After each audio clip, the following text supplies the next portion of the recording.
Bueno, amigos aventureros, una vez más preparándome para en esta oportunidad voy a ir a Irlanda. Voy a reconocer por allá una zona bien bonita donde hay unos fjords y bueno, vamos a ver qué pasa por allá y les contaré. Voy a estar transmitiendo en vivo acá todos los días y ya les contaré todo cómo va, ¿ok? Un abrazo para todos, los quiero, chao.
Right now we stop for about 10-15 minutes, have a coffee. We are in one of these Costa Cafe places in the middle of the motorway, having a drink, having a wee, and keep going. It's only 65 miles left to the fish port, to the port. So I should be there in about an hour, hopefully.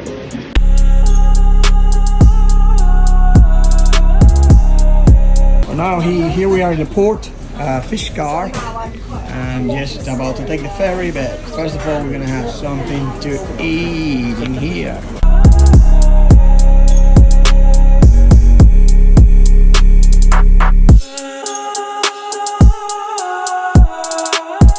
Stopping for a bit of food in this little nice, the shack is the name. Absolutely super nice. The people are very friendly, completely different than many other places. I mean, I'm enjoying already. Just arriving to the port and I'm really enjoying now.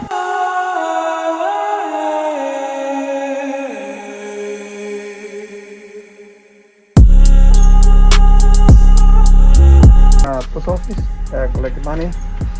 Now we're going to get the ferry and hopefully can make it down to Ireland in one piece.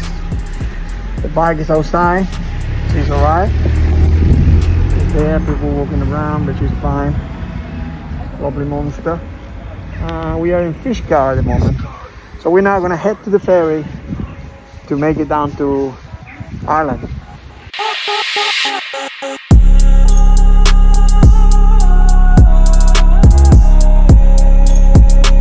Here we are. Yes, on the ferry, crossing from Fishcar to Rosslare, trying to explore a little bit about Ireland, which I've never been before. Extremely beautiful area. I mean, this is Fishcar, the village. It's absolutely gorgeous. Look at that. And I think we're starting to move at the moment. I really like this area. I went up there to the post office and it's very quiet, very relaxed. Very nice people, very friendly, nice, laughable. I really enjoy this small village. It's far away, south of Wales, on the way